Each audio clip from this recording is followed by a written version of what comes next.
نبی پاک صلی اللہ تعالی علیہ وسلم نے یوں بیٹھے بیٹھے ایک دن صحابہ سے فرمایا یار روز نہ بیٹھے رہا کرو، وقفے سے ملا کرو۔ کچھ لوگ زیادہ ساتھ رہنے لگتے ہیں تو ادب نہیں نہ رہتا، ان کو احساس نہیں ہوتا کہ میں کیا کر رہا ہوں۔ تو نبی کریم صلی اللہ تعالی علیہ وسلم نے صحابہ کے مجمع پہ نظر ڈال کے فرمایا، حضور فرمانے لگے روز نہ ملا کرو، وقفے سے ملنے سے محبت بڑھتی ہے۔ حضرت صدیق اکبر بھی مجمع میں بیٹھے تھے، وہ بھی 3 نمازوں میں نہ آئے تو پیچھے ہی نماز پڑھ کے چلے گئے۔ ایک روایت ہے عصر مغرب عشاء، اور دوسری جگہ لکھا کہ نہیں ظہر عصر مغرب تھی، پیچھے نماز پڑھی چلے گئے، پھر عصر پڑھی چلے گئے، پھر مغرب پڑھی، اور حضور نے ظہر کے بعد حضرت انس بن مالک سے پوچھا ابو بکر نہیں آئے؟ پھر عصر کے بعد پوچھا ابو بکر نہیں آئے؟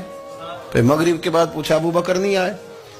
تو حضرت انس بن مالک کہتے ہیں میں بھی حیران تھا کہ وہ نماز تو پڑھ کے گئے ہیں، اور حضور کا طریقہ تھا کہ سلام پھیر کے پیچھے دیکھتے تھے، تو حضور نے دیکھ لیا، پھر بھی 3 دفعہ پوچھا کہ وہ آئے نہیں؟ سمجھے میری بات کو؟ حضور فرما رہے ہیں نماز پڑھنے تو ساری دنیا ہی آتی ہے، وہ تو اسپیشل آیا کرتا تھا، وہ آیا نہیں؟ آئے نہیں جناب صدیق اکبر؟ تو حضرت انس کہتے ہیں میں نے جا کے دروازے پہ دستک کی، حضرت انس قریب رہتے تھے نا حضور کے، تو نبی پاک کے لاڈلے تھے، تو پھر لوگ بھی ان کا لاڈ دیکھتے تھے کہ یہ حضور کا قریبی ہے۔ تو کہتے ہیں میں نے دروازے پہ دستک دی تو حضرت ابو بکر صدیق فرمانے لگے کیسے آئے ہو؟ میں نے کہا یار آپ چنگے سیانے بندے، حضور نے 3 دفعہ پوچھا ہے، 3 دفعہ پوچھا ہے۔ تو حضرت سیدنا ابو بکر صدیق دوڑے آئے، حضور حکم ہو؟ تو نبی کریم نے فرمایا یار سارا دن تو نظر ہی نہیں آیا، تو کدھر تھا تو؟ سارا دن ملا ہی نہیں۔ اللہ کرے آپ کے اس جملے کے حسن کی سمجھ آئے۔ آپ دیکھیں جو چاشنی یہاں ٹپک رہی ہے، جو وقار یہاں ٹپک رہا ہے، ذرا اس کا مزاج تو دیکھیں، اور یار تو نظر ہی نہیں آیا سارا دن۔ تو حضرت صدیق اکبر کہتے ہیں کوئی بات بھی نہیں تھی پر میں رو پڑا۔ میں نے کہا حضور آپ نے تو فرمایا تھا کہ ذرا وقفے سے ملا کرو، محبت بڑھتی ہے۔ تو حضور فرمانے لگے ابو بکر میں نے کہا تھا پر تجھے تو نہیں نہ کہا تھا، تو کوئی اور تھے جن کو کہا تھا، تجھے تھوڑا کہا تھا، اور اتنے بڑے جملے نہیں ملیں گے۔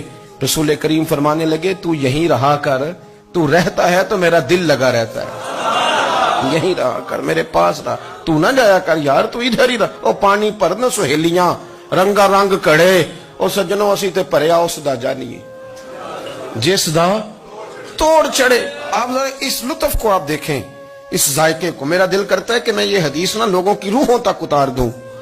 حضور فرماتے ہیں میں نے جس کے سامنے دین پیش کیا اس نے دلیل مانگی، وہ بھی کوئی اپنا ہے جو اپنوں سے دلیلیں مانگے، وضاحتیں مانگے، یہ کیسے تھا تو وہ کیسے تھا، تو یہ چیز کدھر سے آئی تو وہ کدھر گئی۔ آپ اپنوں سے دلیلیں مانگ رہے ہیں، آپ اپنوں سے اپنوں کو کٹوروں میں کھڑا کیا۔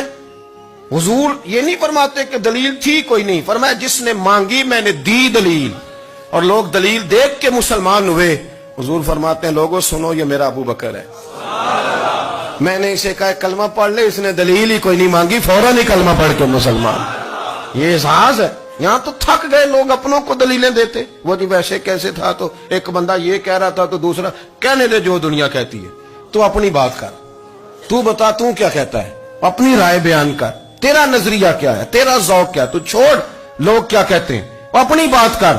اگر ابو بکر صدیق لوگوں کے کہنوں پہ چلتے تو مکہ تو سارا کچھ اور کہہ رہا تھا، اس وقت تو کچھ تھا ہی نہیں جو کہتا کہ نہیں تو ٹھیک چل رہا، دنیا ساری کچھ اور کہہ رہی تھی، لیکن صدیق اکبر کہہ رہے تھے نہیں نہیں، سچ وہ ہے جو مدینے والے رسول فرماتے ہیں، سچ وہ ہے جو میرے آقا نے فرمایا ہے۔